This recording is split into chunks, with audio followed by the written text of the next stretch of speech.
We are a channel that appreciates its viewers. We give our utmost effort for the best quality content, and we even push for the highest quality effort when it comes to how we look for you on screen. Hi. When I need my skin to look its absolute best when I'm blowing the heads off zombies, I set my ring light to 4700K. Because I care. Maybe he's born with it. Join our community. Join a channel that loves its viewers. Join this channel because we care.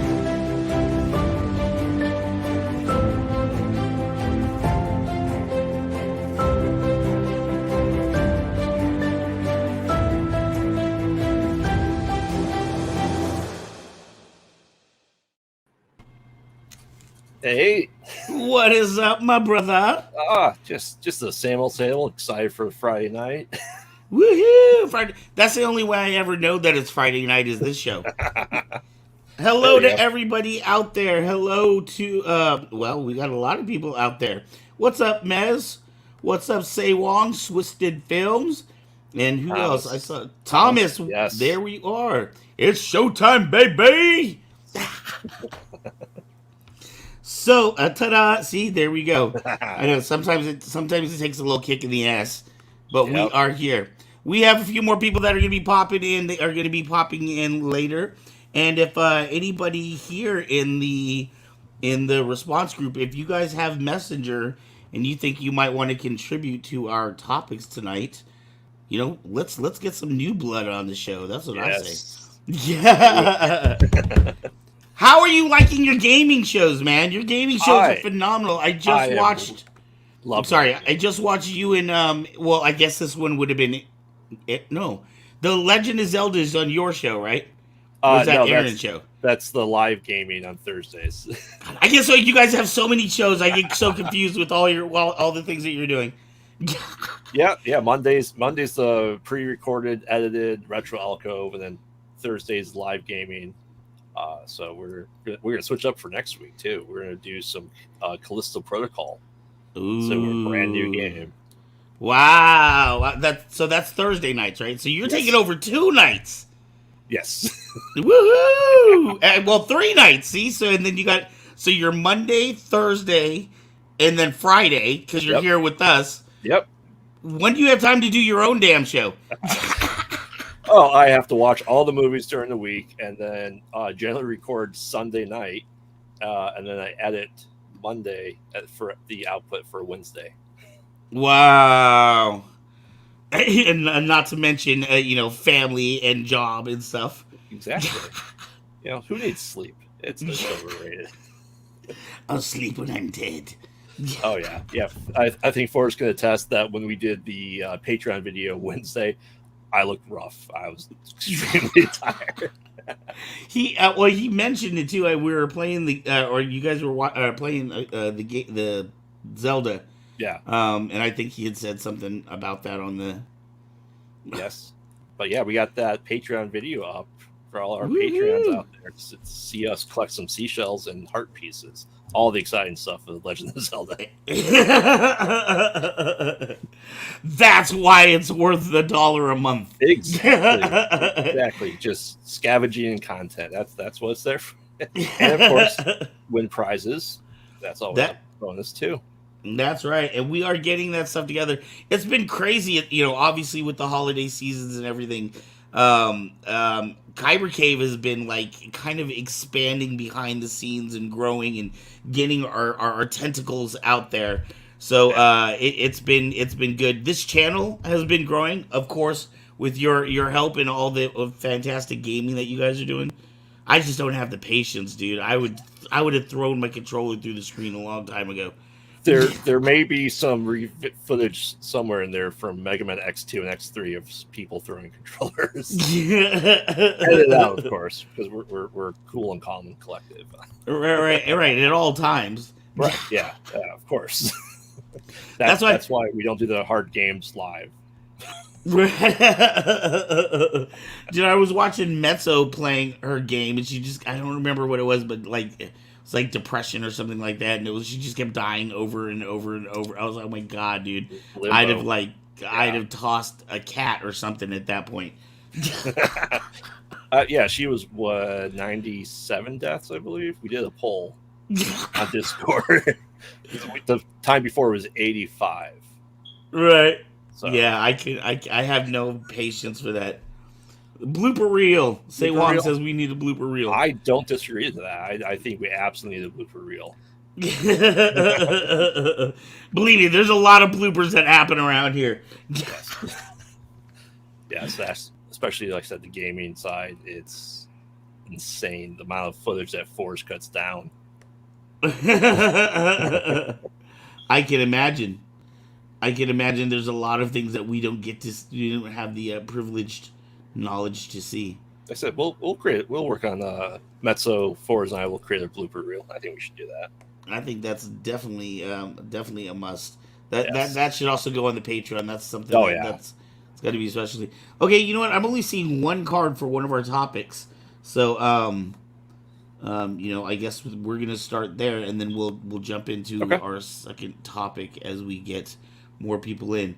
Like I said, if you have been a contributor, and you know what, I'm going to look to see what the second topic was. I remember it was a good one, but I don't remember what it was. So we have reboots. Are they overdone? And then our second topic is... was given up. Have you given up on something that you wish you did? Where do you want to start? Let's start with reboots. Reboots. Okay, so I don't have a card for that one, because this one I think is just the given up. Okay. Yeah, so I don't have a card for the reboot. But...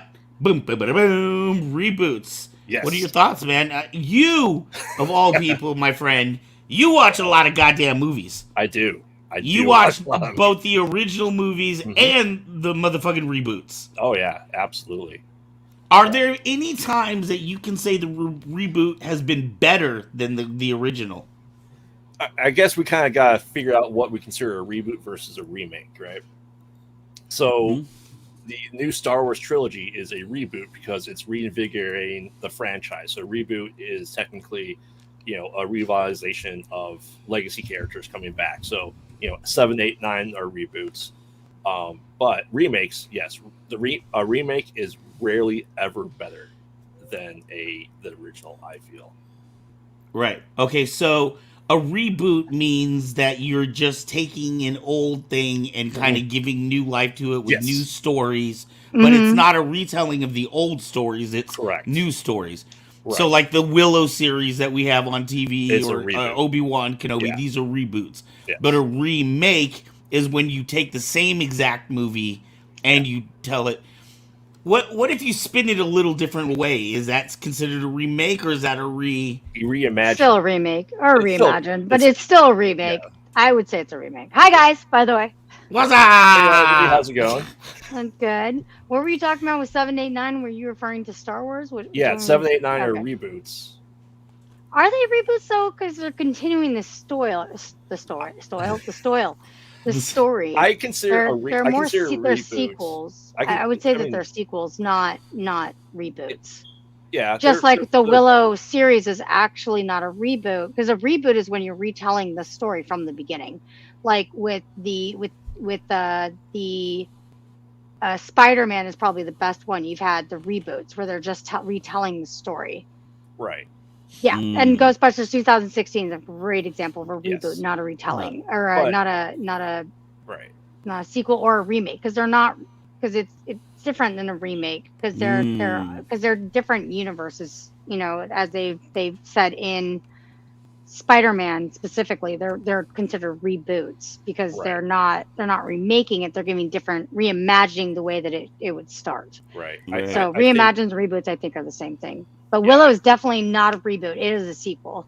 Well, it's a sequel story to the original movie. What do you consider the new Halloween movie? Everyone calls those reboots because they're bringing back legacy characters. I think we're using reboot. They're misquoting. It's a miss. Yes. It's not. Everybody else is wrong. Fuck them. No. I'm just saying. It's mislabeling, and then people take up the mislabeling. It's just like how people will say the wrong word for a meaning, and then people pick up on it. It's like, no, that's still not the right word to use for it, but everyone's using it. Right. That happens all the time in our lexicon dictionary of English.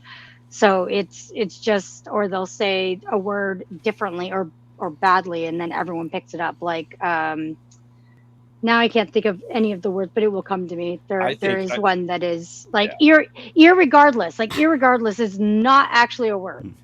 Yes. But people say it all the time. It's either.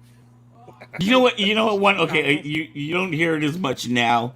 Maybe in literature you hear it, but one that drives me crazy is when I hear a guy who thinks he's being like classy say, "You look ravishing," and I was like, "Do you know what ravishing means?" How is that a compliment? I agree with you. You look rapeable tonight. Yeah.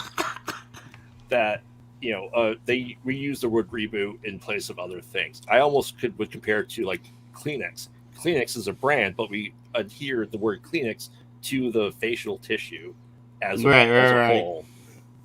Yeah, there's a lot of products that like a specific brand has got like the lock on it.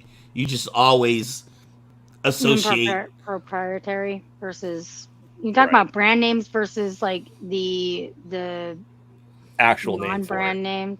Okay. So, hey, what's up, Frey girl? Frey girl. Hey, Frey girl. Like, there's Mrs. Graveyard. Oh. Graveyard. What do you call the things that you put in your ear to clean out your earwax? Oh shit! How did? Nothing. I would never put anything into my ear. That's hilarious. Oh wow, that's so weird. Barbara was in your head. Fucking psychic, dude. That's craziness, dude. I literally just asked the question and boom. Yeah, I mean, they call them Q-tips, but it's like Saran wrap. Saran is the brand. Right, see? It's plastic wrap. That's some good marketing right there. Yeah. We miss you too, Frey girl. But why aren't you? Oh, yeah. Well, yeah. But like I said, Aubrey, I agree. I think we need to come with I don't know if you want to call it revival for legacy characters versus reboot or remake or sequel. It's more of a revival. I mean, I just feel like, I mean, I agree with, I definitely think there's a difference between a remake and a reboot. Yes. Specifically because what I think happens usually is reboots, I don't know, it's really interesting because I think so let me ask you, Aubrey. Mm-hmm. What? Okay, a little while ago they've had what is it? Oh my god, dude, I can't believe. Oh, the Dark Crystal. There was like the whole second, story or whatever. So many years apart away from. It's a prequel. That's a prequel. Okay, so that's it's technically a prequel. But I just look at the way they write stories. You look at those and you're like, oh, this happened. Just like you had the prequels of Star Wars. They weren't actually reboots. They were prequels. They were the prequel stories versus, then you have the sequels and that's, but none of them they're not rebooting like the franchise. A rebooting. Okay, this is a good way of saying what difference between a remake and a reboot. A reboot is remaking a franchise. You have a set of stories that you've had, and then you go and you like get all new actors and redo it, just like Batman. Yes, you have a reboot of that. You have the reboot of the franchise of Batman has been rebooted several times, but they're not that reimagining, but they're also like. They're all part of the same story. Yeah, they're not part of the same story. They redo like, oh, we're gonna It's kind of like a reimagining or a retelling, but it's like, but we're not remaking the same thing. Remaking is when you take like scene for scene almost. Like Psycho with Finn Fawn. I was thinking about that, but that's one of the The Haunting. The Haunting is also a remake. Yeah, that's a remake. What are some? Okay. Horror does a lot of those. There's singular Amityville stories horror. That get remade. Yes, they remade Amityville, didn't they? The Haunting is a good one. I think they did. Didn't they do a Vertigo? Also, they do the Poseidon Adventure was another one they did, and it was just called Poseidon, but it was definitely a remake. Which go and watch the original; it's way better. But so that was the question. Like I had asked Graveyard, like is there remaking any Titanic like 5 million incident times where a reboot or a reboot or remake is better than the original. What about all the versions of God damn it, Romeo and Juliet? I mean, there's got to be at least. I mean, one I guess there. it depends on which ones you like stylistically. If you like the '90s one, I mean, it just depends.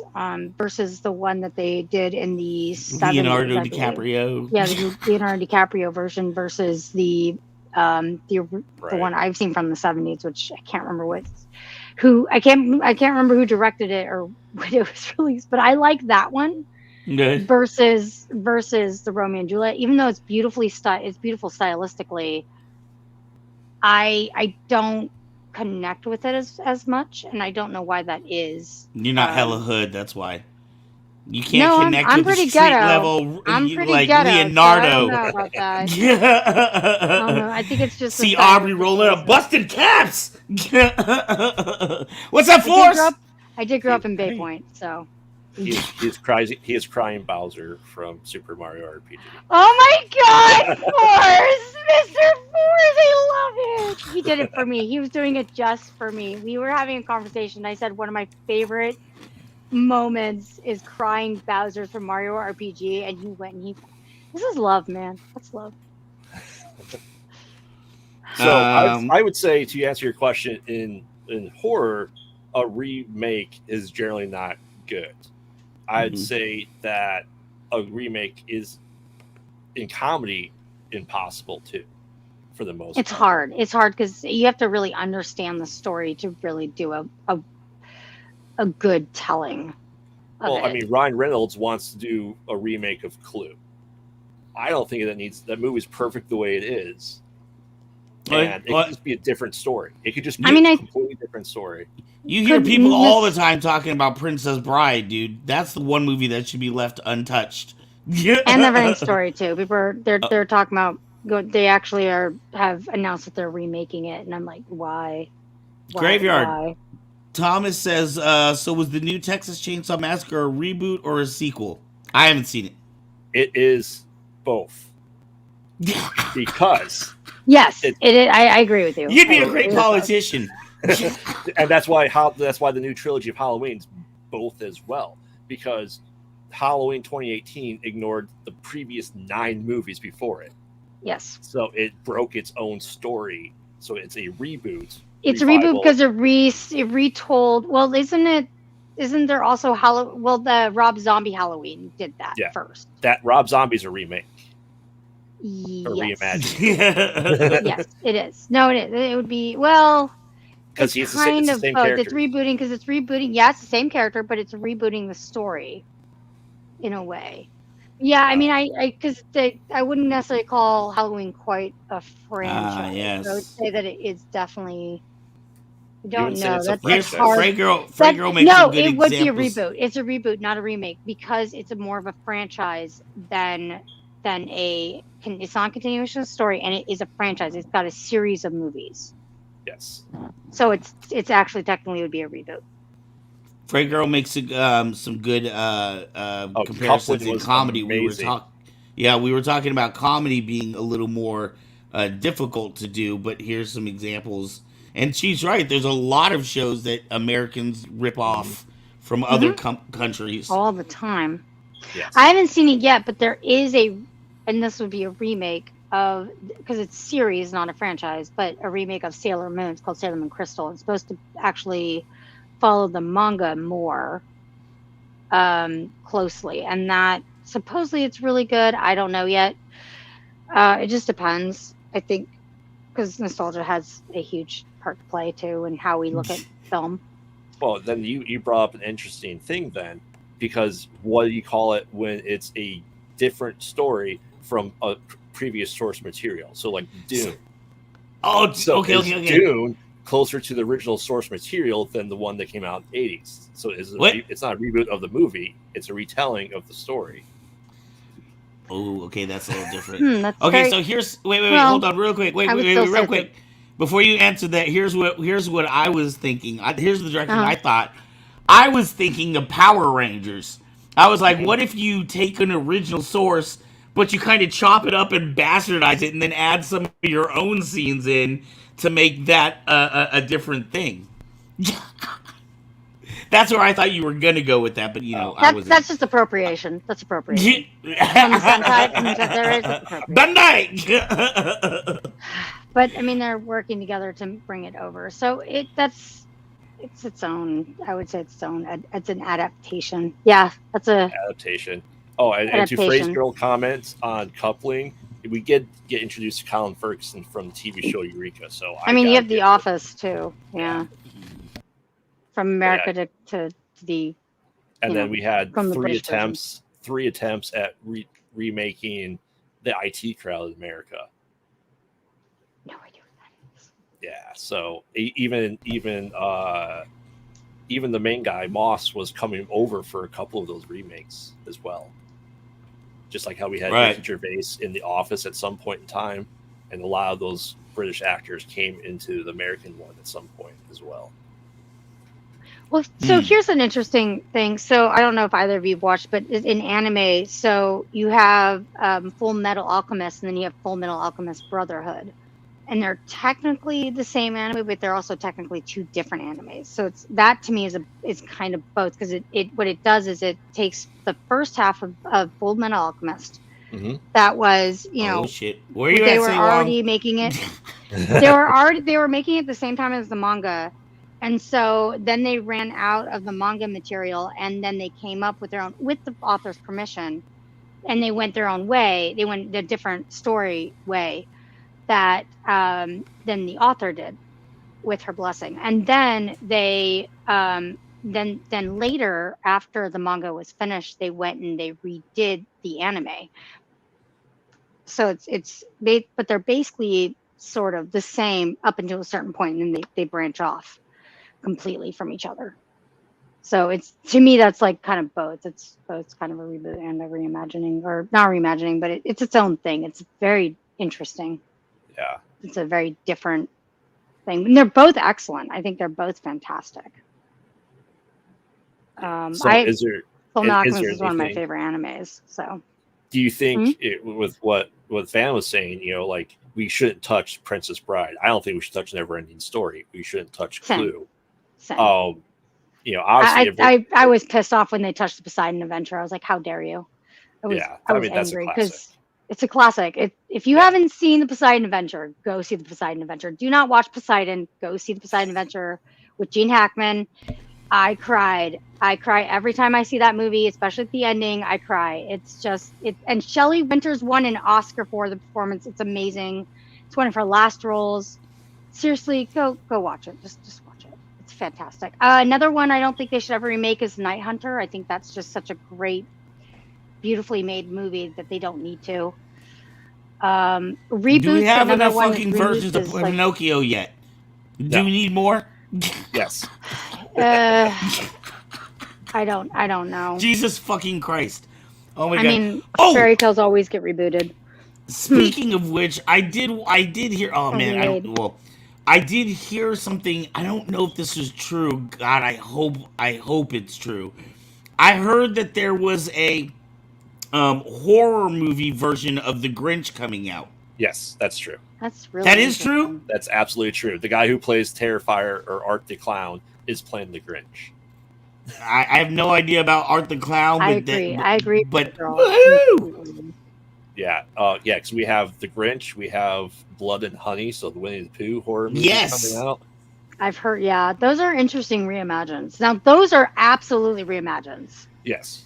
We've opened those up definitely unlocked a new category. Because you're taking these characters and these stories, and you're putting a new genre into them, which is reimagining them completely in those.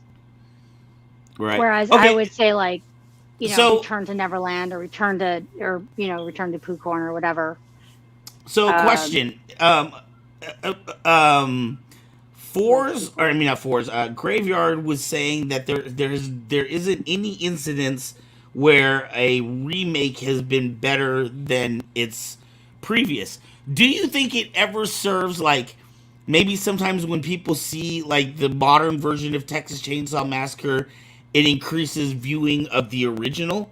Like, do you think by doing these remakes, it draws people back to the originals to where maybe, a movie that came out 30 years ago, a kid nowadays would never have found it if it hadn't been for the remake version of this. And they're like, oh, maybe I want to go check out what, the original looks like. I think it depends. It depends. If you're someone like me, yes, I go back and watch everything that came previews before it because I'm a completionist.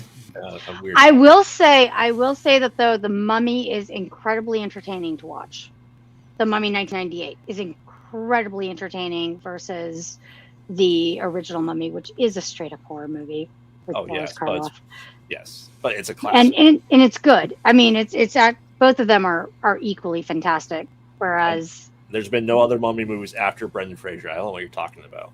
Yeah, I don't know about that actually. Yeah, they do not exist. They do not exist. I do know that Little Shop of Horrors, the remake, is actually better than the original.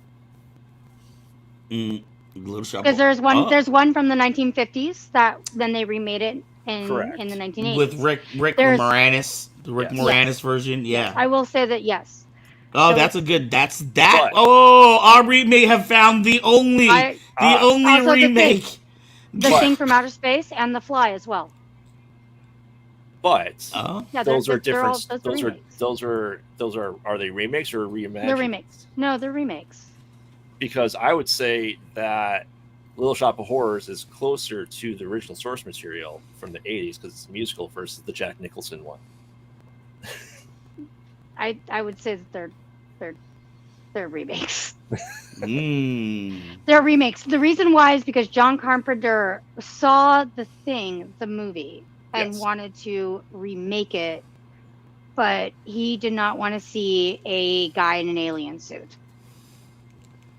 That is something that I would say is definitely a remake, and it's just it's a better telling of it. I don't know how Dune is definitely a remake only because you're remaking the source material.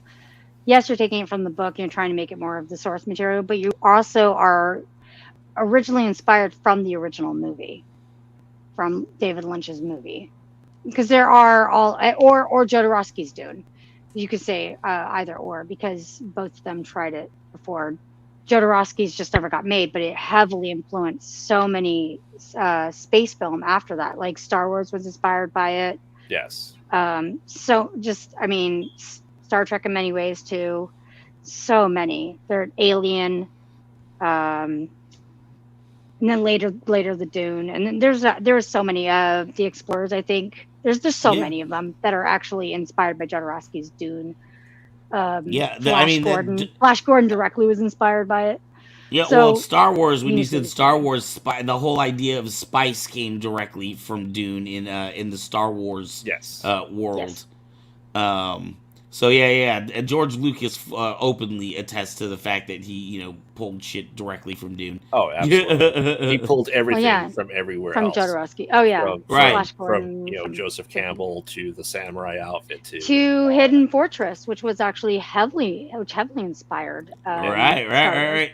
No, I learned a long time ago as a journalism student. I was taught that if you steal from one person, it's plagiarism, but if you steal from a lot of people, it's research. Imagine it. It's taking and using that imagination. It's inspiration. Tom's talking about the new Hellraiser. Technically not a remake because it's not. It's different. It's a different Cenobite. So it's the. Is that what they actually said? That it's actually a different. It's a different Cenobite. Yeah, it's instead of the priest, it's the priestess. Different people can play Pinhead. It's just a title, essentially. So different people can be Batman. So different people can be Pinhead. Those aren't reimaginings though, because they're franchises. They're just reboots. That's really what it is. It's not from a singular source material. Right, and it's a sequel in a way because there are nods to the first 4 Hellraisers in that one as well. Damn it! I hate it when people jump categories like that.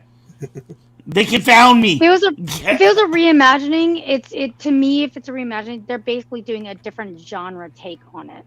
That's kind of the reimagining part. They're taking aspects of it and making them different. To me, when I saw Hellraiser, I'm like, oh, it's a Hellraiser movie. It's a sequel. Yeah. Same premise. Right. It's basically the same premise. You're having the same exact thing happen. Now, if they made it where is there any motivation for remakes other than money? Is there any motivation for remakes other than money? I mean, obviously Disney is like a fucking whore with their old movies. They'll like pimp those things out a million times in different ways if they can. But of course, we see all of their old catalog turning into live action movies now. But I would say Disney's definitely motivated by money. I don't think that's everybody though.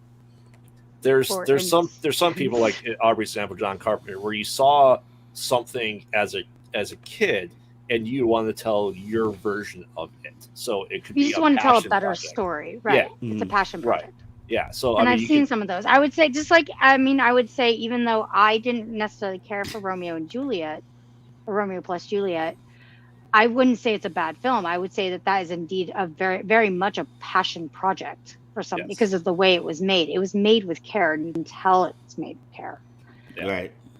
It just wasn't your favorite version. Oh, and another reason, Van, is to retain the rights to your property.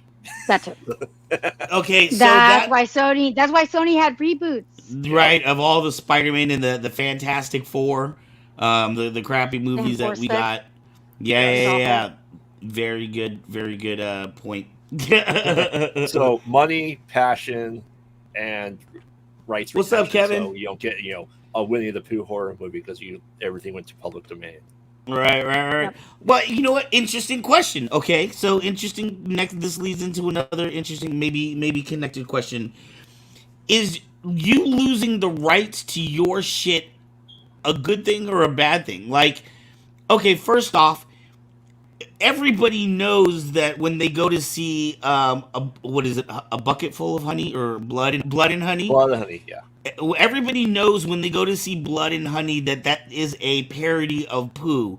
I mean, they know it only makes it funny because you know how different it is from what the original is, right? So doesn't that only reinforce your brand on somebody? If somebody does, it's almost like they used to call jokingly called Weird Al Yankovic the Kingmaker. You know what I mean? Like if your song got parodied by Weird Al, like right, like a lot of old songs like that he would parody would explode back onto the charts, just because he did his version of that song. So I don't know what the hell my point is. Well, yes. So in my head, if I was to create a horror movie, which I wanted to way back in the day, and have it be a franchise, I'd be like, all right, I'll just be executive producer and you start paying me. You can do whatever you want with my character. I don't care. Right. But you always have then the comeback of the original person that comes back to revitalize the franchise. So you have the Wes Craven coming back to Nightmare on Elm Street. You get John Carpenter coming back to Halloween. See, that was definitely a revitalization. The New Fear, that's definitely a continuation, and it definitely reimagined. So eventually you get the people that come back. They're going to come save this franchise, this series, because they're the original creators, despite them not touching it for the past 30 years. Right. Ridley Scott, for example, with Prometheus, the Aliens franchise. Yeah. Yes. So bravo. Yeah. I'm excited for I heard about I was driving to work, it was on Alice Radio, and they made mention of this Grinch movie, but I guess he goes down and just destroys the Who town, and it's supposedly gruesome, and I was like, oh my god, I'm so for this. This is I found my tribe. These people are demented. Just say, Mr. Forrest, I'm so tickled pink. Every time I see the crying Bowser, I'm just. His castle got stolen from him by Smithy. All right. I know. No, it's my favorite. I was just saying, I can't wait till we play this because I'm just excited. I don't know who's gonna voice Bowser, but it's my favorite. It's one of my favorite scenes in the whole game. Here's a question then: we generally don't like the idea of remakes and reboots when it comes to movies. What about video games? Thank you. Can I talk now? Yes. Yes, of course Jesus you Christ! can. I was just about to say, what the fuck's wrong I with was your actually voice? just gonna be like, Mr. Fours, where were you? So checked out. I'm giving you the mic. It's yours now. Resident Evil 2, Resident Evil 3, and the upcoming Resident Evil 4. Full-on remakes. Totally. So, yeah, and I've got you guys on that monitor there, YouTube on that monitor, and I'm editing on this monitor. So, yeah. Shit. So, anyway, Resident Evil 2, 3, and 4. Prime examples of full-blown remakes. Mm-hmm. Yeah, but I did not care for Resident Evil 2's remake. Sorry, unpopular opinion, but I did not like it. I felt cheated. They did not have Leon's story. Sorry. Not sorry. But, I mean...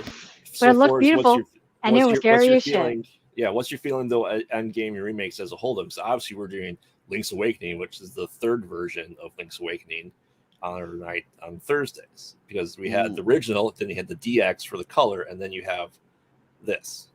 Link's Awakening remained unchanged for the most part, with the exception of its improvement of graphics and the cute little anime opening and ending you get if you don't die.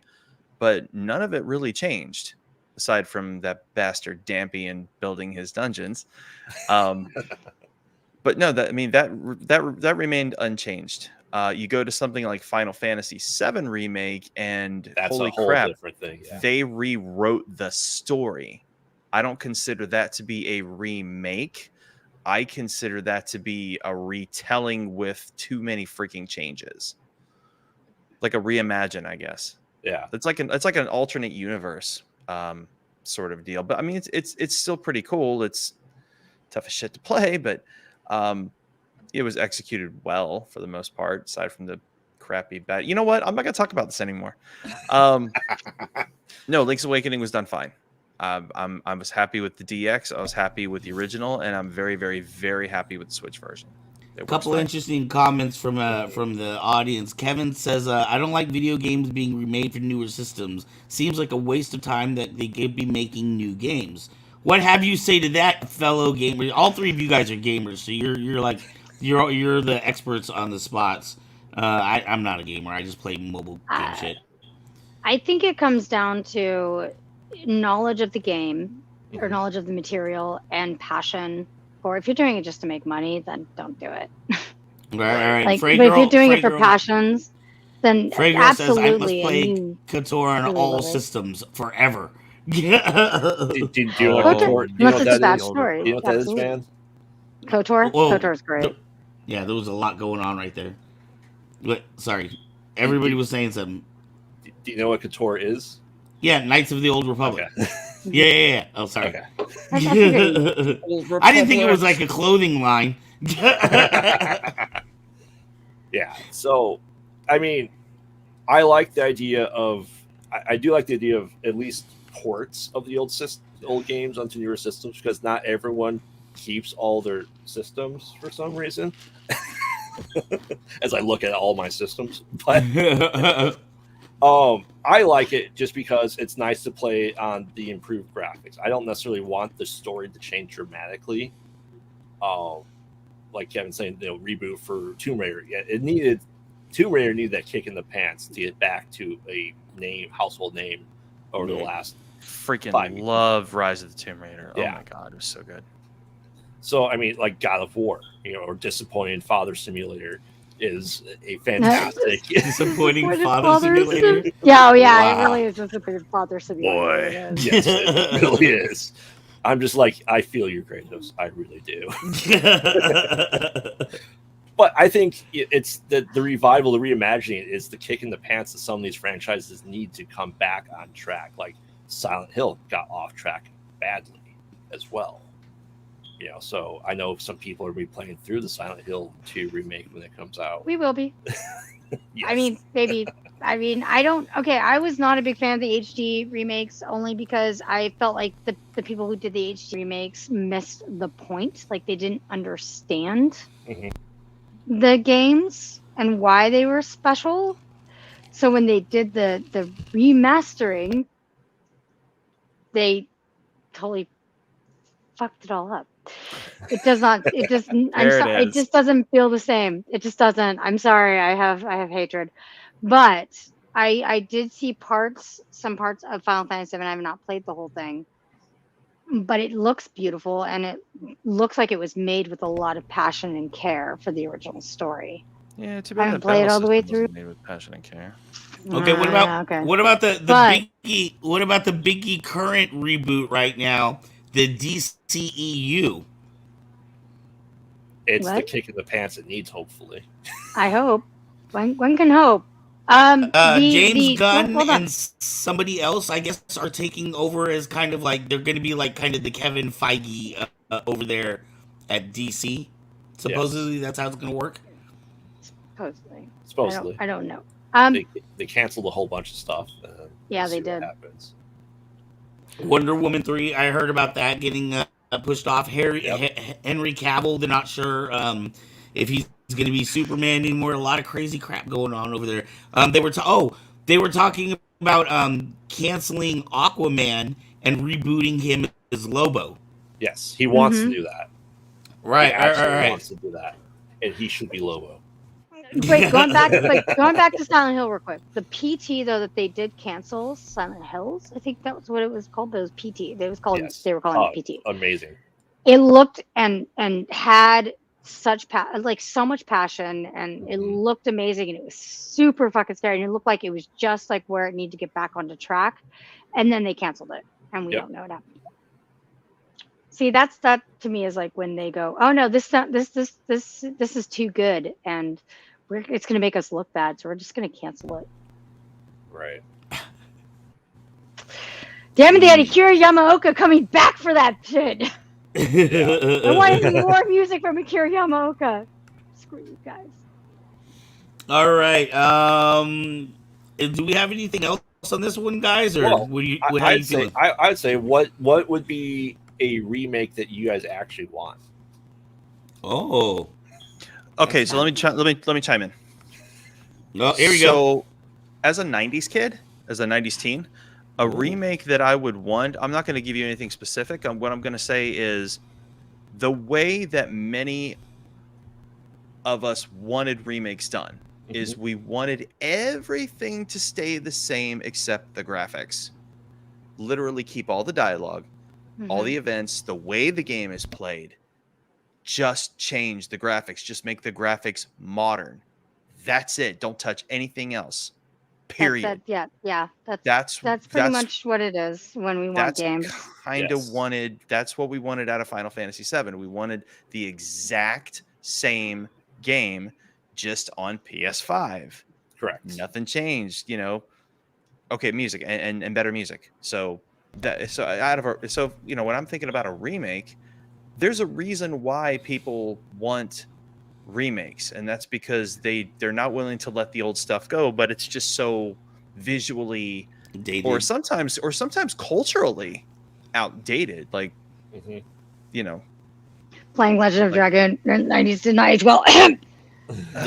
Shang-Chi comic books. Yeah. That's my 2 cents on it. Some things are better left alone, or just given the simplest of upgrades. Oh, by the way, back to y'all's earlier conversation, really, really quick. The number one movie of all time that should never, ever, ever, ever, ever, ever, ever be remade is Back to the Future. Period. Don't ever touch it. I will. I can. The whole franchise? The whole damn thing. You don't want a new number 3? I'd rather have a new number 3. No, I was very happy with the third one. I like number 3. I was very pleased with number 3. I liked number 3. I liked it better than 2, but that's a personal thing. I still think they're all equally fantastic movies, but I emotionally liked 3. I find 3 hilarious, but I also find it touching. Yeah. I find it like it really summarizes the whole. It really ties up the whole story. I think it's just great. I love it. Marty finally learns. Is it possible to ever remake some of these Well, I guess they could do like modernized versions. I don't think they'd be good though. Like, there's some movies that I feel like, dude, you could never remake again. Like, you can never remake Airplane again. If the original movie Airplane. Yeah, that's a one-off. Yeah, I can agree with that. Comedies are hard. Like I said, comedies are hard. If it's a movie that like you love the story stuff, but it's not done well, then I would say yes, definitely, absolutely remake it. I mean, I could say that, you know, or you're adding on to like it's not quite there, it just needs extra love or whatever. You know, it's like, oh, I can see that like there's a really good movie trying to get out of this. And George Lucas like redoing Star Wars for 20 times. Well, yes, but I mean, more or less, like of these old stories, they just haven't gotten them right yet. I would definitely say that is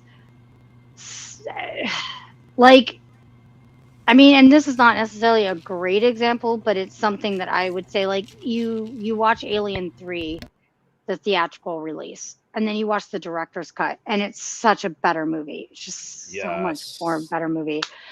I mean, I think I talked to you, Graveyard, about this, and I've talked to Forrest about this. Watching Alien 3, I just wanted to slice my wrists. It was so bad. Like, not as in bad as in like it's terribly done. It's not great, but it's like the overall tone of it is so awful. In a way, you're kind of have this hope at the end of the director's cut, even though it kind of has the same results, but the tone of it's completely different. And great. The ensemble cut is the way they do it. It really is. Yeah, it was a much better cut. I want to say what's up to my homie Gloria really quickly. Woo, Gloria! Science and Ferris Bueller's Day Off shouldn't be touched. Yeah, that's interesting. That's an interesting. But I don't know. Maybe you think modern spin on those could work. I think they would do a legacy of them. They could You could do a sequel of Ferris Bueller's Day Off, and it could work, or even a Weird like Science. Their kids. Ferris and Simone have kids, and it's I guess it'd be their grandkids at this point. At this point in time, yeah. It's I mean, what would you consider the Weird Science TV show then? Because that's a continuation of a movie. Yeah, it's I forgot about the. I mean, they call them spin-offs. Yeah. Harry Solofons. Hey, Harry the Thing video game. Harry. Besides the crappy one that we got, I'm assuming you mean besides the crappy one from PS2 we got there, Harry. So. That's when you have the gaming master on. Doesn't exist. I mean, I definitely think sometimes, again, if it's badly made, like there have been a few newer games of Lord of the Rings, for instance, that have been great. Lord of the Rings, Super Nintendo. Oh, Matt, I can't wait. I just can't wait. Ferris Bueller, but with predators and aliens. The glory of just the beauty of Lord of the Rings, the Super Nintendo game is just, I can't wait. Volume 1. I'm waiting for Volume 2 still.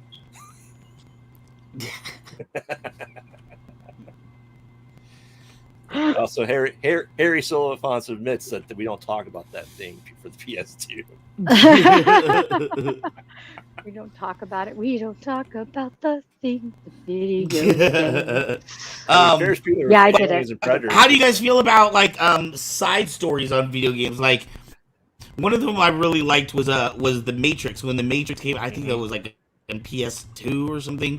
But it was when the movie came out and then the video game came out, and it was like the side story of what was going on. How do you guys feel about those? That needs to happen more. Especially with horror video games, they can tie into the franchises so much better to have more content. So I talk about this on the podcast too, is that we need to have more of a cinematic universe that across all mediums. So we can have a next entry, say we tie up the rights for movies, but you can still do like a Friday the 13th video game that's not just the asymmetrical horror, but still tie it into everything. And Enter the Matrix. That's what it's called. Yeah, Enter the Matrix. So I think the Matrix did it really, really well with the tie-ins. With because you beat the game, you get your teaser trailer for Matrix Reloaded. But yeah, I think horror games, we are at that point where we have so much story in like Until Dawn and games like that you could translate those into a franchise across the TV, movie, Titanic and video Ocean. See, Titanic's interesting because Titanic actually is a remake, and it's actually based on a true story. Ooh, how about Titanic with Sharknado? Yes, that's missing the point of that story. Completely missing the point. Okay. What about these? What category would this fall into? Or maybe this is a parody.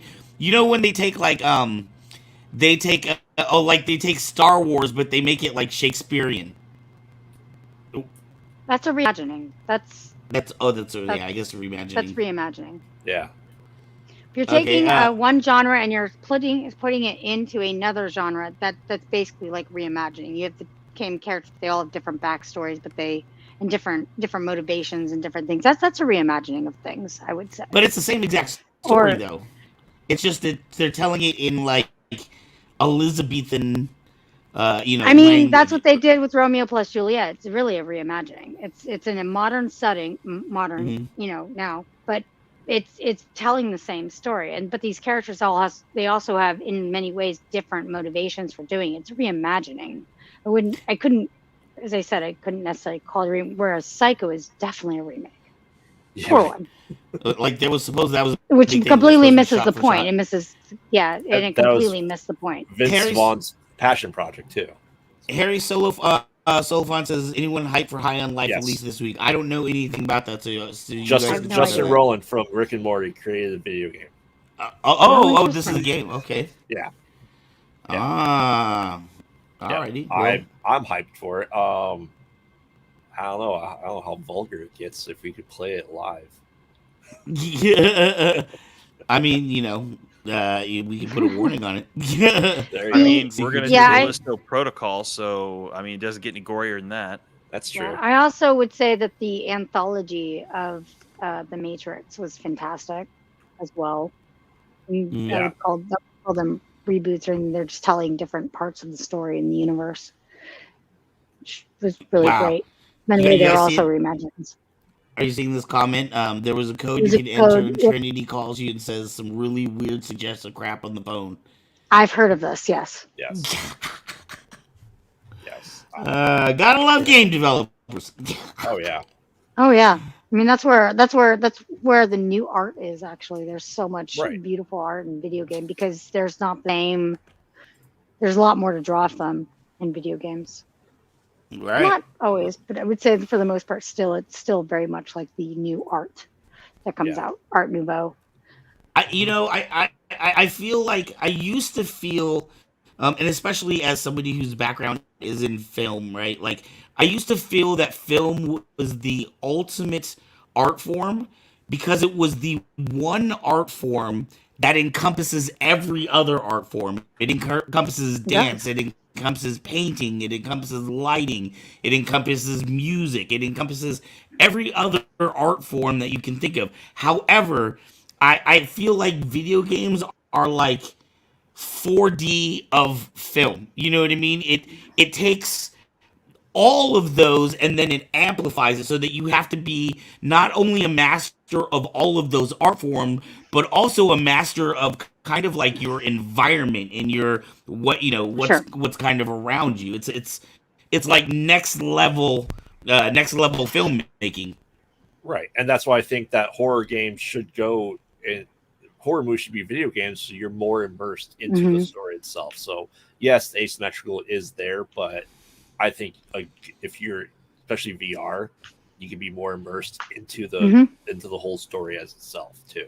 Right. Do you guys think that takes a different kind of like writer or a different kind of? I mean, when you're making that kind of a story, do you have to think about it differently than if you were making just a regular, game for a console, a 2-dimensional game? I think it depends. It depends on what you're trying to do. If you're trying to tell a story that has different outcomes that's based on character choices, absolutely. You have to do 4D non-linear thinking. If you're telling a story that's straight to the point, No, not really. I don't think so. But yeah, it just depends on how you're making a game. Really quick, they will say, "What's up, Distance Nerding is in the house." Distance Nerding. James, I mean, if you make a game, hey, that Hasbros. Yes, Hasbros. If you make a game with 60 hours worth of writing, you don't get 60 hours worth of movies, and I don't think any franchise yet. Right.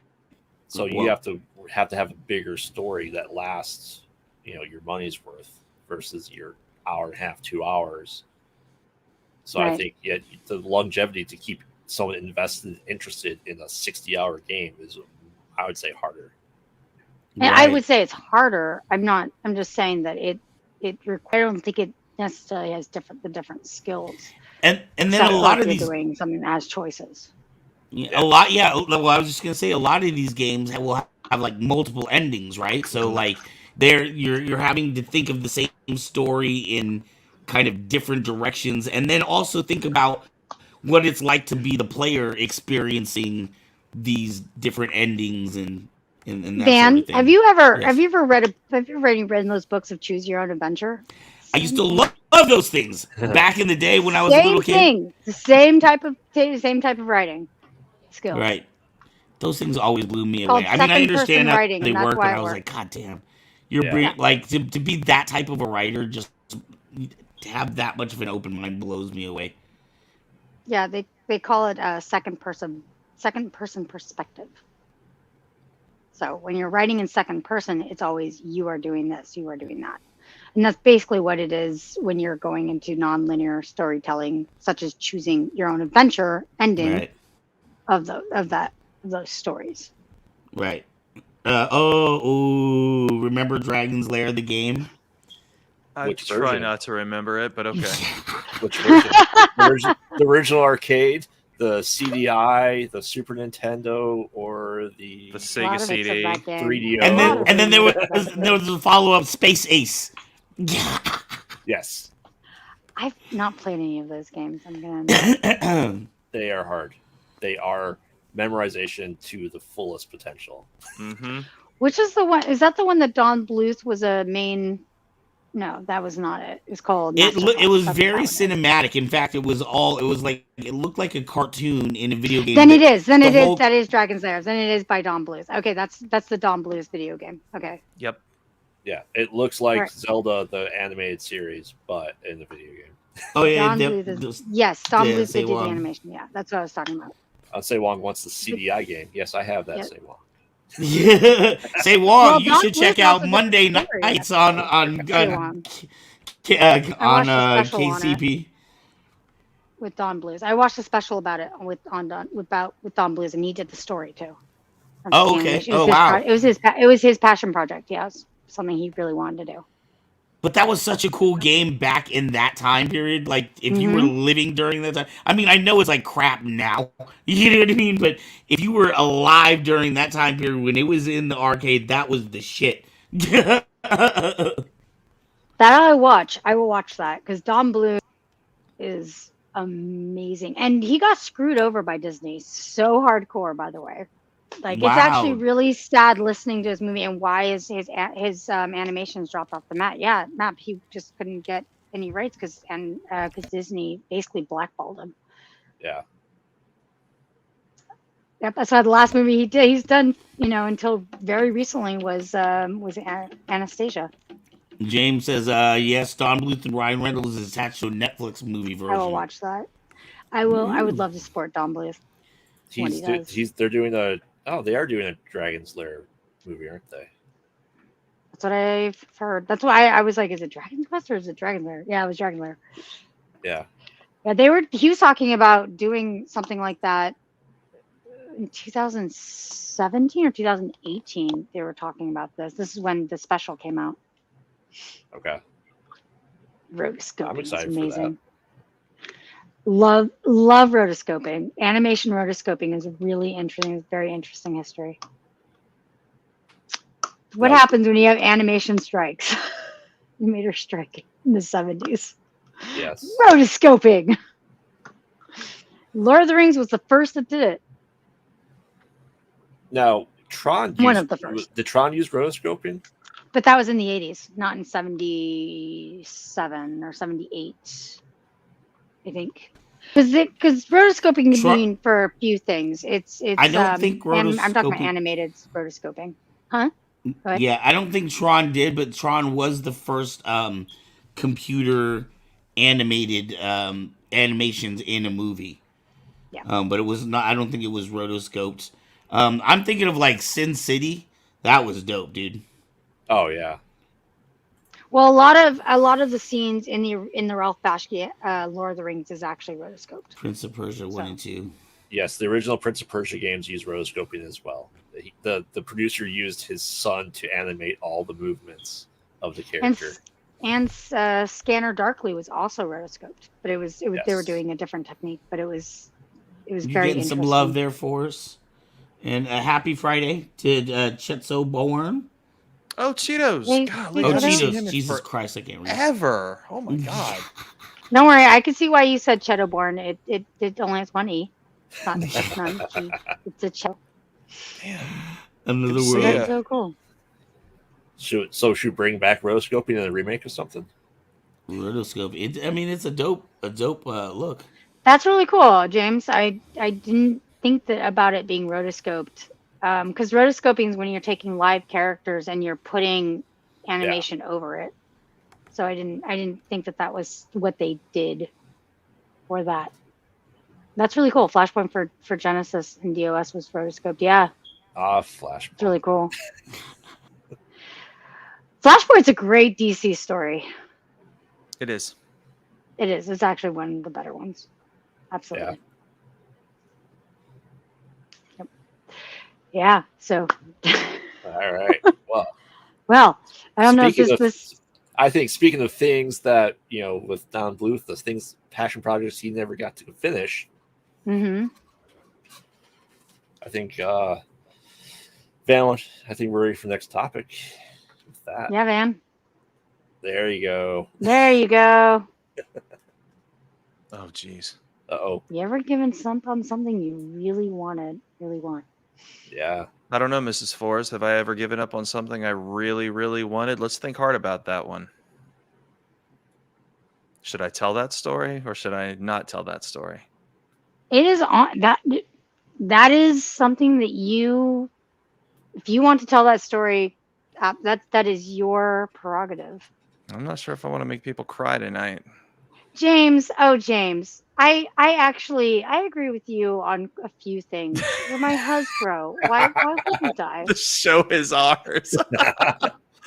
We've never crashed their shows. I don't know what they're talking about. I've crashed their show a couple of times. Mm-hmm. And they were like, Forrest, get on here. I'm like, let's go. James, come on here. We love you on here, buddy. Yes. Freaking co-hosted that show twice.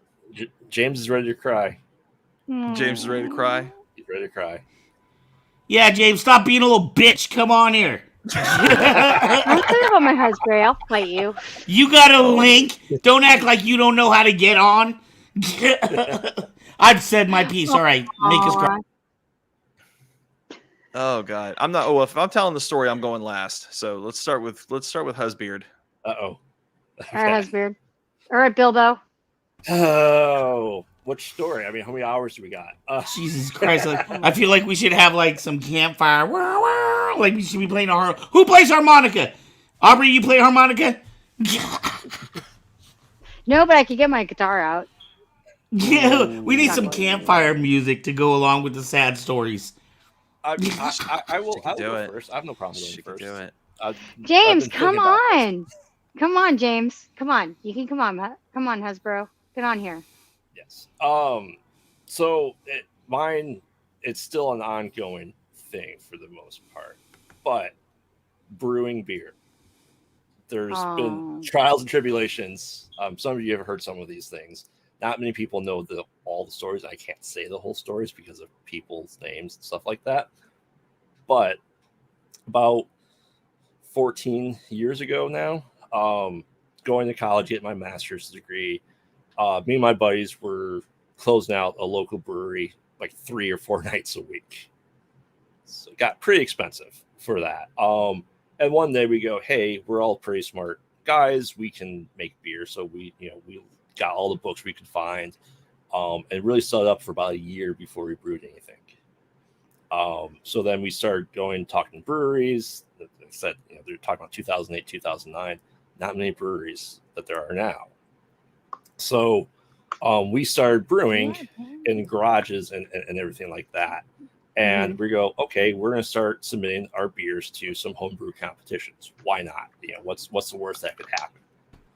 We did win some awards from the competitions. And so we had a name in mind, and we started building out business plans and funds and stuff like that to help get this going. I can't, like I said, this part, I can't go into too much detail of this part of the story. But long story short, I'm not part of that brewery that I helped start in the garage. Oh, no. So there's been trials and tribulations. We're still friends. We're still friends pretty well. And it's kind of one of those things with the brewery. I go there and help as needed if I need to. But that when that brewery started, it kind of stopped me from wanting to brew. I sold everything I had for brewing equipment and just like went into major depression because of it. The wife could attest to that a lot. It's one of those times where I was kind of locked up, not by will. So, because of, like I said, I stopped it. And then because I had such a passion for it, I go, I'm going to, yes, they mostly brew at night. Mostly, yes. I'm in works of collaboration for the podcast with that. But, so after a year, I got the itch again because it was my creative outlet. It was my next project after doing backyard wrestling and early days of YouTube was this. So I go, hey, I talked to a couple of my other buddies. I go, hey, do you guys want to go in on this? I'm like, I have a business plan. I have scoped out. I get a small business loan lined up. Let's do this. So they go, yeah, we'll do it. I'm like, if we all contribute money, it'll be an equal share. I go, I'll buy all the stuff right now. You guys can pay me back. They never paid me back. So It's usually how it goes. Yeah. So, I went through the business plan. I met with the town that I live in and met with their council to figure out buildings, went around buildings, speccing them out, did all that stuff to open the brewery. And at that time, the head of the council goes, well, you also have to open a restaurant. I go, I know nothing about restaurants. I can't do that. I'm behind a restaurant. I just have a deal with them that they can bring in food and stuff like that. They go, sure. I go, okay. So bought domains, made websites, got banners, started going around places with my new brewery name. Started putting myself out there and just started getting people interested. Or Gypsy Brewing is where I rent out their equipment so I can just get going without having the $50,000 right up front to do this. Needless to say, that fell through, and I also went back into a funk and sold everything. I go, this clearly isn't working for me. I just don't have the right people in my life to help create this for me or help me grow this.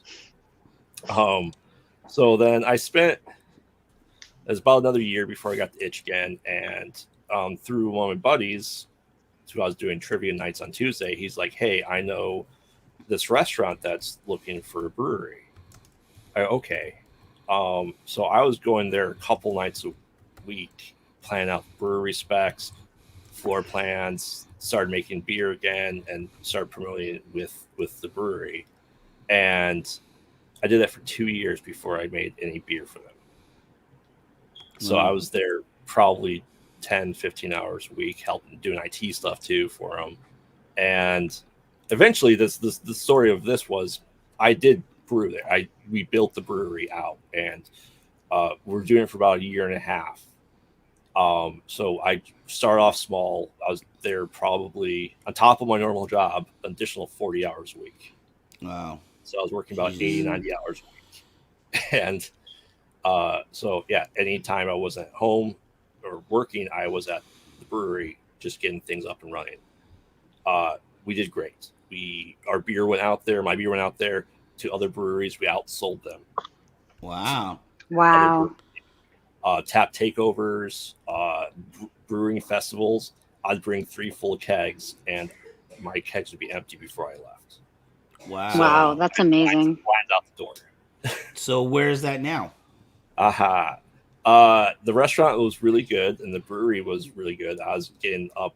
Beer sales was making about 40% of all the money for the restaurant, just for beer. Wow. And the owners are about my parents' age, and they retired, so they sold it. That left 30 kegs of my beer that I was not paid for at the new place. I knew it was happening. I left work, took my recipes because I had issues with recipes being taken before. So my recipe binders were there. I took them out, and they go, "Well, don't worry, you'll still do this, all this stuff. You'll still brew, and you do the side thing to have a bigger production company."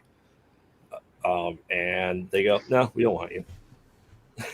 Well, I'm glad you took your recipes, because that looks like that's what they're trying to get, so they can steal them. Restaurants only serve potatoes and gravy. Yeah. You know, oh man, I was gonna say, too bad you're not out here. There's a lot of like smaller brewers, and they have things where like they have like shared kitchens where you can like rent out space in sanctioned kitchens or whatever, and then make your own batches and stuff. One of my friends, in fact, teaches classes on brewing your own beers as well as making your own wines as well. We live really close to the Napa Valley, so if you were out here, I think it'd be a lot easier for you to move out here. It'd be a lot easier for you to to brew your shit. Yeah. So this happened. Kyber Cave Ale. So this happened in 2019, right before the pandemic. And the owners, I go once a month or every other month to go to their house, and we share a bottle of whiskey around the fire. We still talk about it. There's still inklings of things behind the scenes of things that are going on that maybe I can get back into it. But, it's having that happen again and be a head brewer really put me down again. And I'm looking for ways to get back into it. But, it's a big investment. I need help to do it. I can't do it by myself. And it's just finding the right people. And at this point, honestly, with here's a good light at the end of the tunnel, right? Kyber Cave has now become my passion project, my creative outlet for stuff like that. So it's really taken my mind off of brewing. This guy gets it. Or your therapy. So it's something I want to do again, but at this point in time, I don't see it happening. I view it as maybe when I retire is when I'll eventually do it. So that's my story. Yeah, that's a tough one because unfortunately there's a lot of equipment you need that aren't just things you can buy at the local Walmart. You need specialized equipment, and then you need certifications and licenses and inspections and brew in the back of the Kyber Cave. Yeah. We're making moonshine. Talk about Kyber Cave after. That's what we'll call it. Kyber Cave After Dark. Kyber Cave After Dark Ale. Woohoo! Aubrey, you got any tales of something that you had you really wanted that you had to give up on? Well, ADHD is a funny thing. I always have these moments where I'm like, fuck, I'm going to give up on this. And then the next day, I just get back to it because I'm a really bad quitter. Not good at quitting. I'm just not. Not good at it. I'm like, I'm done with this thing. I don't want it anymore. And I'm like, no, please, no, I have to get it. I have to keep going. I have to keep doing it. Usually what happens is breaks will happen. I'll take breaks on things, but yeah, I don't tend to quit very well. I'm just like, oh yeah, that thing that I haven't worked on in like a year or two. I'll go back to it, and I go back to it and work on it for a while. So it's like they're never really given up on, but I have taken hiatuses. Like I've stopped painting. The only thing that I could say that I've ever really given up on, this is probably TMI, has been a relationship. I gave up on a relationship that I really wanted, and that was really hard. That was probably the hardest thing I've ever given up. And I don't know if I've completely given up on it, but I've given up on it. And it was for a lot of different reasons. It was a lot of things fell apart at the same time, so my mental fortitude wasn't the greatest, and I wanted them to be happy, so I let it go. And I'll always look back and I'm like, I could have done so much more than I did, and I just gave up. And so it's really a great lesson of not giving up when it's hard. Those can be the toughest of the decisions that we have to make sometimes. Yep. I was having a conversation earlier. You just reminded me about it, Aubrey, when you were saying that, like, I don't really give up. I just kind of put it to the side for a minute and then pick it back up again later. But I was talking to a comic book writer, my buddy Age Scott.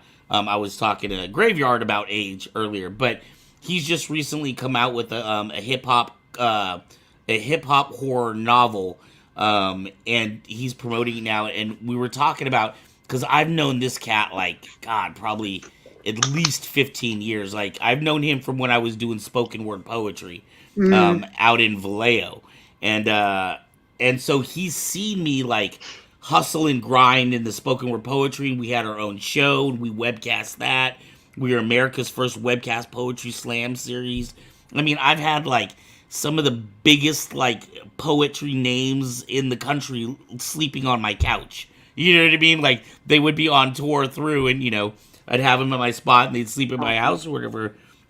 And I was always on the grind. And then I think about like Kyber Cave and like all the lessons I learned from that I'm applying over at Kyber Cave. And it's like, I think there's certain people, there's certain types of mentality, and I feel like you probably fall in that category, Aubrey, where it's like,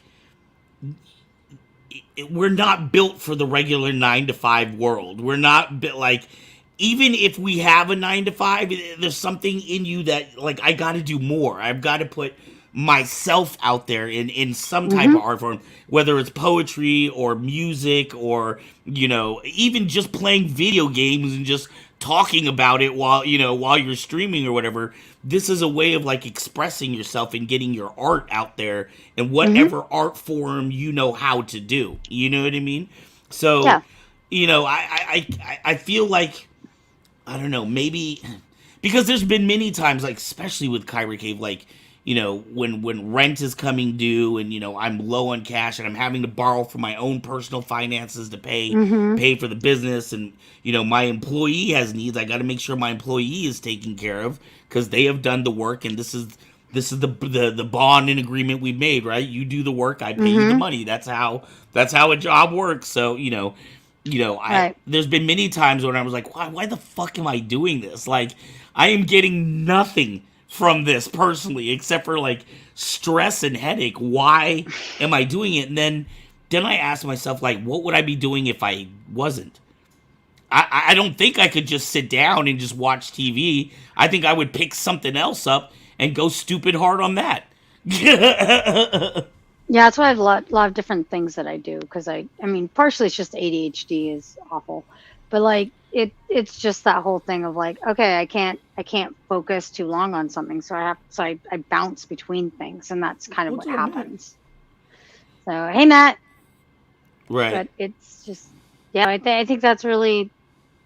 But I love James coming up with all of these cool, like, names for IPAs, and like being like, hey, we'll inspire you.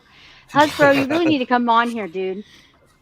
See, Aubrey, I think you would enjoy my beer names like Cognitive Dissonance or Vex. I love it. Wow. Love it. I do like it. They're Shattered really cool. reality. Well, that's because we get each other on a mental level. Graveyard. Yeah. Like we really vibe that way. All right, Forge, you got a story Forge. of giving up on something that you really wanted? Come on, you had a heartbreaker here. You got a tearjerker. Give us the fucking tears. You promised us, Forge. All right. Who's got the music? Damn it. I can put the scary music on. Sorry. No. I'm gonna mute because I'm gonna give Forrest the floor. The floor here. All right. Fuck it. I'll tell the story. Here we go. So let's rewind to 2003. I had been friends with somebody incredibly special. Her name was Audra, and yeah, I come out of this relationship with an ex-girlfriend who was, it was pretty serious. We were in college together, and it didn't work. It was pretty freaking bad. And my friends at the time they were less than supportive. They would poke fun of me a lot, and because everybody in my circle, they all had girlfriends or boyfriends or whatever, and they were all like, "Oh, you're never gonna get laid. You're never gonna get a girlfriend. No one's ever gonna love you. No one's ever gonna like you." It was, in retrospect, it was like some pretty verbally and mentally abusive shit they put me through, to be honest. And then here comes Audra, and she was just this puzzle. It's just somebody who was just bright and happy and outgoing, and she was all about theater and all about music and all about dancing and like all the stuff that was just new to me. So, and she saw how I was being treated at the time, and she didn't like it, so she reached out to me and we became friends. And over the course of like 3 some odd years, she taught me how to sing. We learned how to like East Coast swing dance together. We spent a lot of time together. Like she was my best friend. She taught me how to love. And over time, I can say with 100% certainty, I fell in love with her. She was the first girl I'd ever truly fallen in love with. It was heart-wrenching because the more time we spent and the more fun we had, the more it was becoming obvious that she just didn't feel the same. It was, but I didn't care. I mean, because every minute with her was a straight up gift. It just was. I wasn't going to let that go. If I couldn't be someone who was going to be her husband, I was going to be her best friend. And it was magic. Every minute with her was magic. A couple of years went by. I was working this god awful job, and we had just finished a stage performance together of Comedy of Errors. I remember it. We did like 8 weekends of Comedy of Errors, and we had such a good time. And she, let us, the whole group of friends, know that she was going to be going off to college at UCF, and with her literally starting her college career, I knew she didn't have time for relationships, and I wasn't going to see her as much, if at all. So I decided I was going to kind of just pack everything up and leave. I had had enough of the job. Things were just really rough. Like I was having a real rough time with my mom because she was just going through the starting stages of getting sick, even like way back then. And so I called her one night, and it was, God, to this day, I still remember it. I called her, and we were talking, and I said, I said, when do you start school? And she's like, next week. I'm moving into my new dorm and I'm meeting new friends. And I'm like, that's wonderful. And she had a bit of a nervousness about her. And I told her, I said, you know what? Look, just everything on the table. You don't have to worry. You know, I'm not in love. So, you know, you do whatever it is you need to do. And what was so crushing about that moment was how she responded. She kind of had this shoo sort of moment. She was like, well, that's good. You know, I'm glad you're able to kind of move on and everything. And it killed me. Like it just killed me. Like it solidified the fact that she really didn't feel that way for me. And it hurt like horribly. After that, I really did give up. I called my grandfather up in Tallahassee and I said, you know what? I'm coming up. I'm done with this county. I'm done with this place. I'm done with these people. I got to get out of here. And I remember him saying, well, boy, there's really nothing up here for you. And it's funny because a couple of days later, I got a call from a friend of mine and his wife, and they're like, hey, we got a hot date for you. And I'm like, I'm leaving. Like, I'm rebounding so hard right now, and I'm not even out of a relationship, and I'm literally rebounding. So I could say there's a happy ending to this story, and it gets it's kind of happy, but it's kind of sad at the same time. So fast forward the clock to last weekend. I haven't seen her in 15 years. My children are almost grown. And I messaged her on Facebook and I said, I need to talk to you. I haven't seen you in forever and I want to visit. And she's like, hey, I can't believe it's you. Yes, I'm still in town. Please just, come have dinner with us. I said, okay. So I get over there last weekend, and her husband is super stand-up guy. Like, what a phenomenal human being. Y'all, he kind of relates to y'all a little bit. You'd like him. And I get over there and we're kind of shooting the shit a little bit, and she's catching me up on 15 years of employment, and I'm kind of catching her up on everything. And it sucked because both of our moms, they passed, and we're kind of BSing our way as she's cooking dinner and everything. And finally, we all sit down at the table, and she looks at me and she goes, okay, why are you here? And we get to talking, and I'm going over some stuff that's going on here at the house, and we're just kind of breaking it down slowly. And then I said to her, do you remember the phone call? And she's like, I don't remember the phone call. Well, her husband looks at me and goes, I remember the story, because she told him everything. Her husband knows everything about me, because apparently there were lots of really good, fun and funny stories. And I said, I got to tell you something.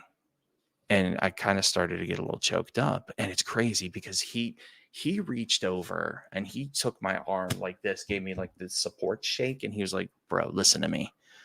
Anything you have to say in this house, nothing you say will make you an unwelcome guest. The floor is yours. Open honesty. It won't make anybody upset. Just say what you got to say. And then he got up from the table and had to go do something. But I looked at her straight in the eyes and I said, I have to apologize to you. And she's like, what for? I said, I lied to you.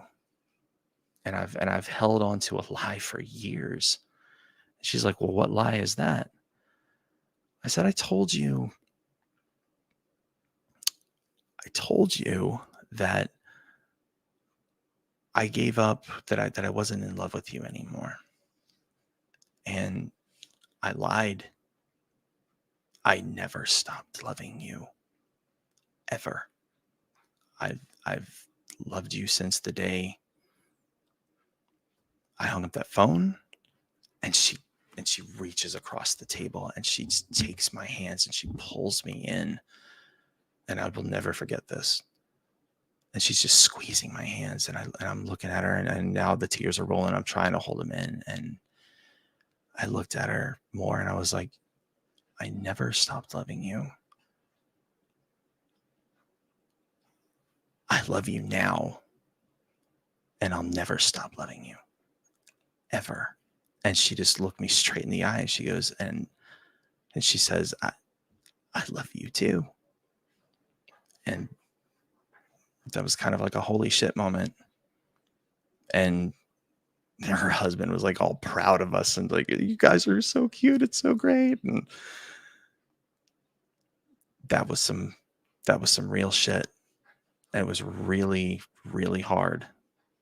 And I just sat across that table, and I was just looking at her, and I was saying it like really just quietly. I was like, I love you so much. And it's nuts because like and I wasn't saying it to her like I was in love with her. I was saying it to her like I never stopped. She never left my memory. Like I love her as a friend, as someone in my life who is important. She's part of who I am today. She's one of the driving forces behind my very personality. I mean, you don't get me without getting some of her. We're a package. It's kind of weird to say that because that's kind of what spouses say about each other, but she's that important in my life. For the short time we were together, she was my everything. And I carried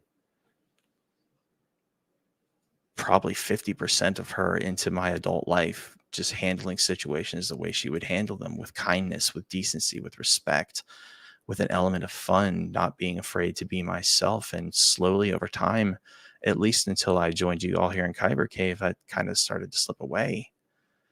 It was, and I've kind of rediscovered that a lot with everybody here, but it needed to be done. It needed to be said. I can't keep being dishonest with myself, and I regret the fact that I waited 15 years to tell her, but she knows, and she felt the same, which is phenomenal. But I don't know. I feel like there's closure. But I mean, have I ever given up on something I really wanted? Hell yeah, I did. I did give up on something I really wanted, but I never, ever, ever stopped loving her. And I never will. And I'm happy that she's happy, and I'm happy that she's found somebody who completes her. And he's a magnificent human being. And I could never wish for anything better for her. But again, let the internet know she's a part of me, and I will love her forever. Okay, get me off the screen. Wow. Yeah, that kind of goes along with what Aubrey was saying earlier, right? I don't know if we all have one of those stories. I certainly have a very similar type of story. Wow, that's tough, bro.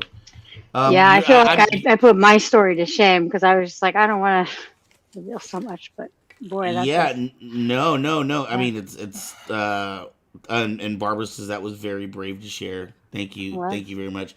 Yeah, I mean, I think a lot of us can take our own personal stories out of that. I definitely can relate to that. And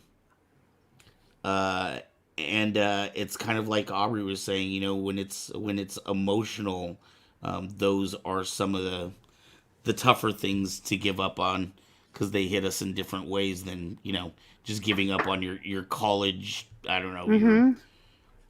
What your major that you wanted to be, or giving up on a business opportunity, or although I've been many times, and in fact almost the entire history of almost everything I've done. I used to have a production company called Third Eye Collective when I was younger, and we were doing the poetry and videos and things like that. Kyber Cave. I started actually with a partner, and my history has been a long history of starting projects with groups of people and always being the last one holding the bag.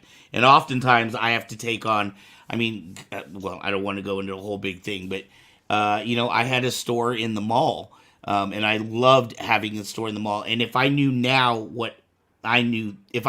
what I know now, that would have been run completely differently. I wouldn't have squandered that opportunity or in the same way. But I got screwed over big time on that with the partner that I ended up having to pay their part of a loan that we all took out together. So I know exactly what that's like, and gaining nothing out of it other than the experience of it. And sometimes I have a saying that no education is free. You either pay through college or you pay through, getting your ass kicked on the street every once in a while. But just like you, Graveyard, right? Like you take what you've learned from this bad experience. And, like I was saying to you, Aubrey, we're not the type of people to just kind of just stop doing shit. You know what I mean? We're going to take what we learned and apply it to the new thing. I can tell you, lightsabers is nothing like spoken word poetry. Although poets dig lightsabers too. Yeah, fair.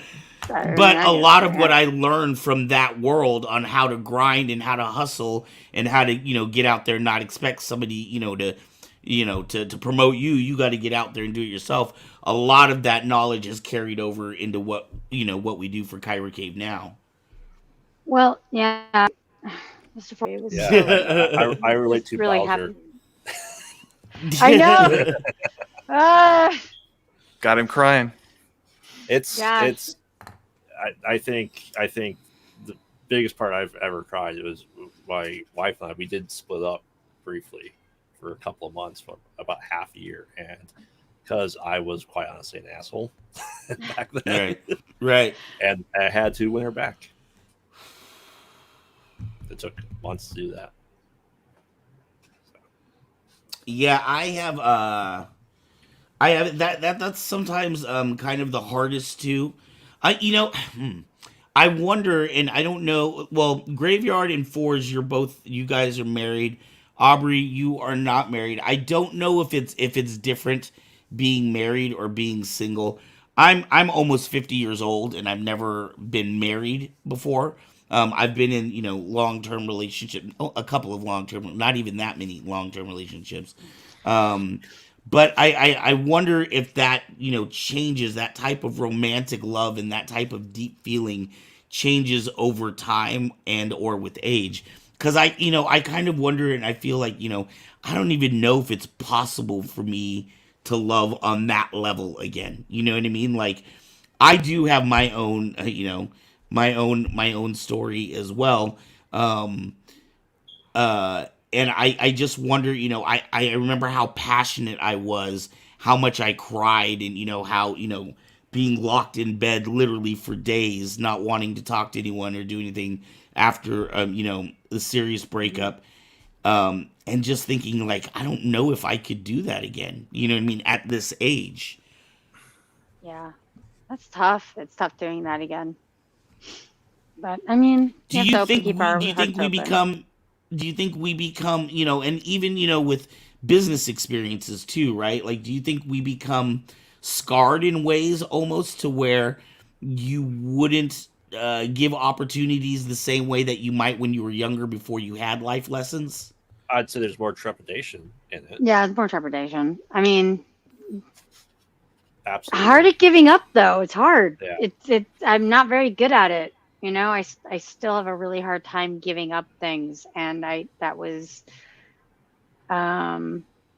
yeah, so I don't know. I think it's partially personality too.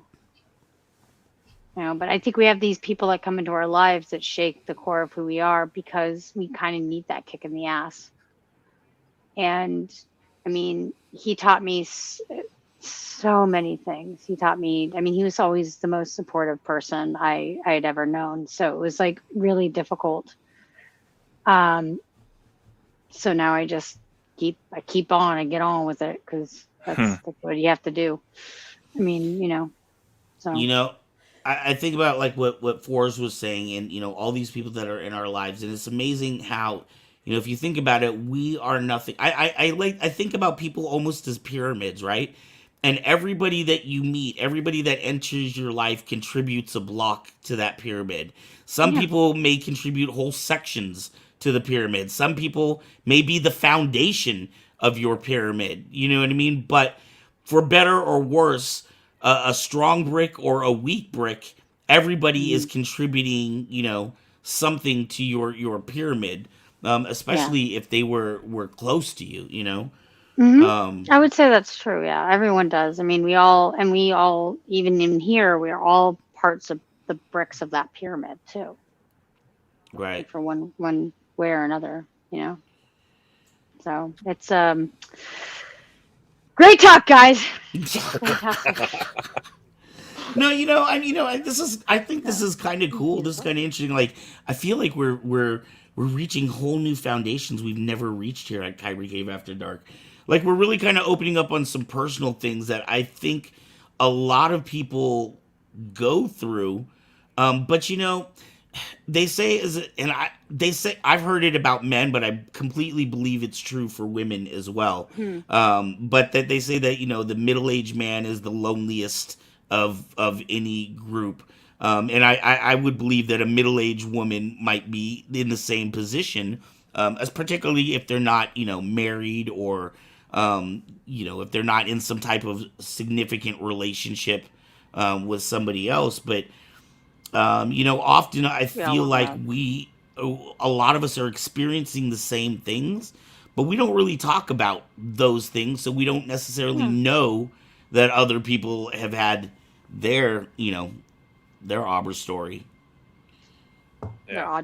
The Audra story. Audra. Yeah. I said Abra. Sorry. That's hilarious. At any rate, all right. Everybody has their examples of that. In my case, I was thinking about the kind of the great love lost that I often think about even now. I think about how that person was such a huge influence and brick in my life, and how much of the life values and things that I learned from her.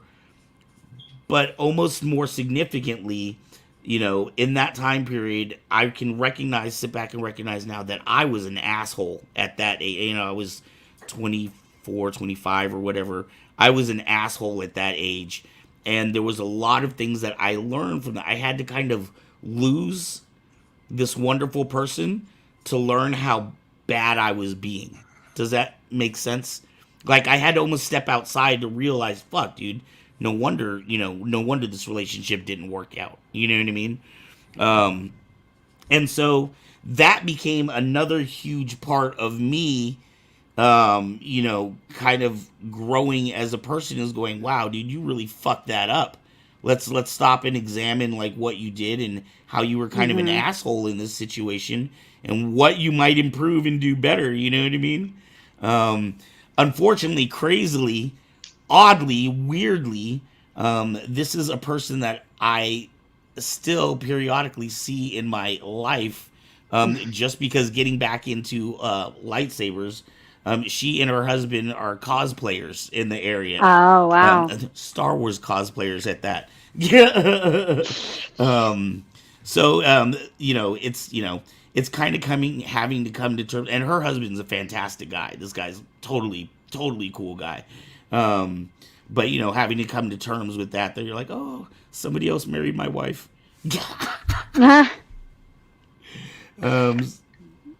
So yeah. So I think a lot of us have those kind of situations, especially in relationships. Any other things you guys want to talk about on the giving up something you really wanted? Anybody in the audience had to give up anything that they really wanted, whether it was a relationship or some other situation? Bueller. I got nothing else. Yeah, I got nothing else. I'm done. I could go on for hours, but yeah. Yeah, I'm pretty emotionally drained. Yep. Yeah, sometimes it'd be like that. All right, guys. Well, you know what? Besides the fact that I got the hiccups right now, we're only like 14 minutes away from the end anyway, so we can start by wrapping up by doing our outros and just where people can find us. Aubrey, you have a new song out now, correct? Yes, it's called amazing Sirens. Please go and take a look at it. It's on YouTube. You can go look it up under BYL. Somebody type that into the comments. The link. Yeah, it's a link. You can go and check it out. It's great. According to them, I have a hard time watching things, but I've been told it's really good. So yeah. Oh no, it's fantastic. Aw. It really is amazing. And you're still doing your live shows, right? Like karaoke's and stuff?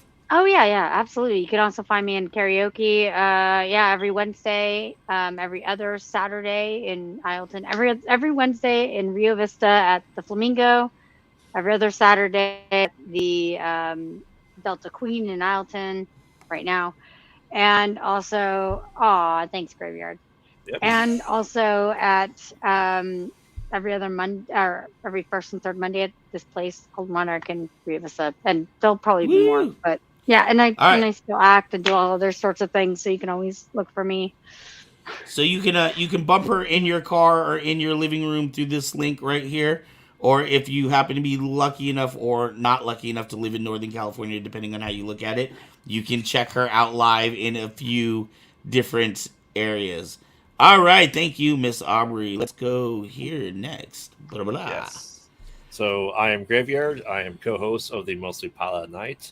Mostly, we have new releases every Wednesday morning at midnight. So yes, we're in our 13 Slays of Christmas right now. Go listen to his pod. Go listen to it right now. It's amazing.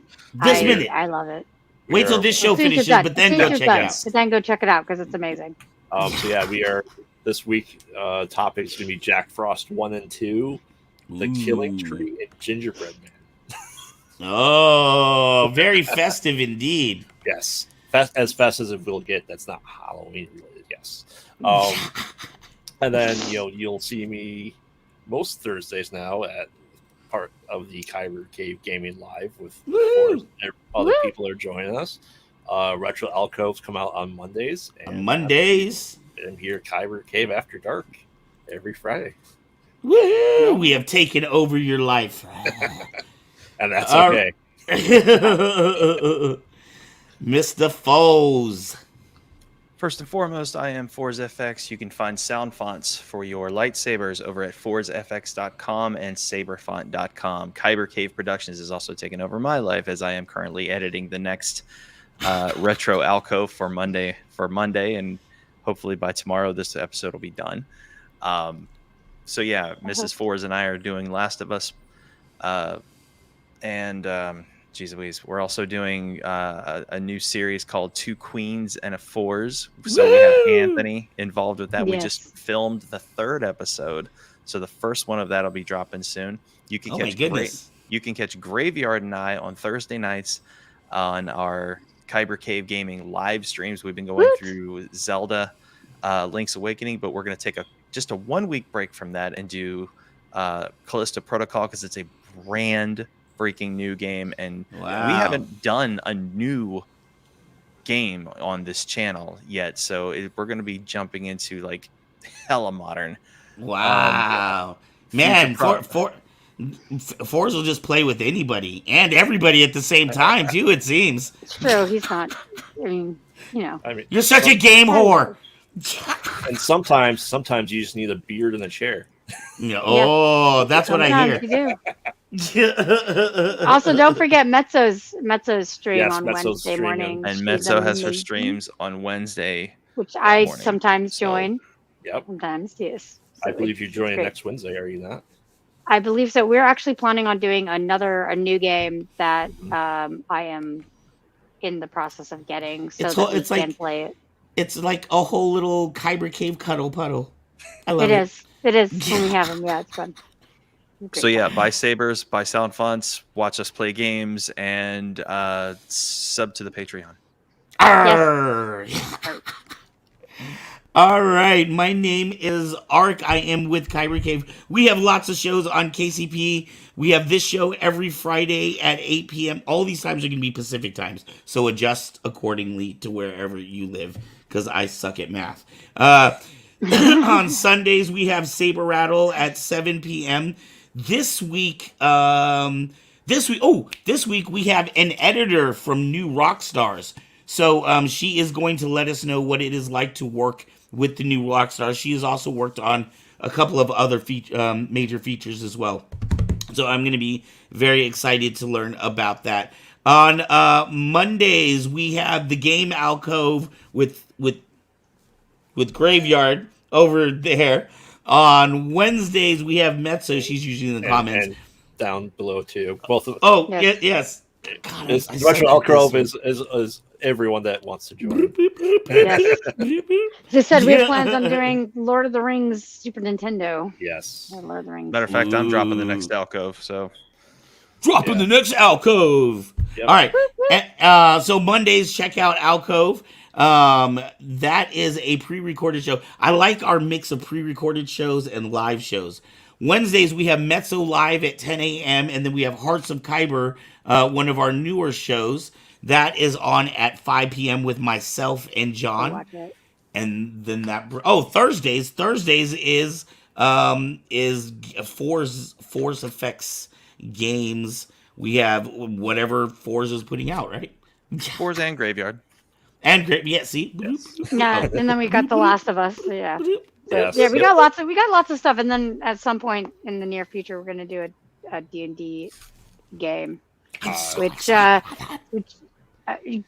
Matt, you got to get on it. Boris has already told me his character and character. All right, concept. we'll schedule something next week to go over on Discord and fill it You out. keep saying that. We haven't done it yet. I have a cutover tomorrow night. If people in the audience, if you want to get in on a D&D game, contact Aubrey, and she will let you know how to do so appropriately.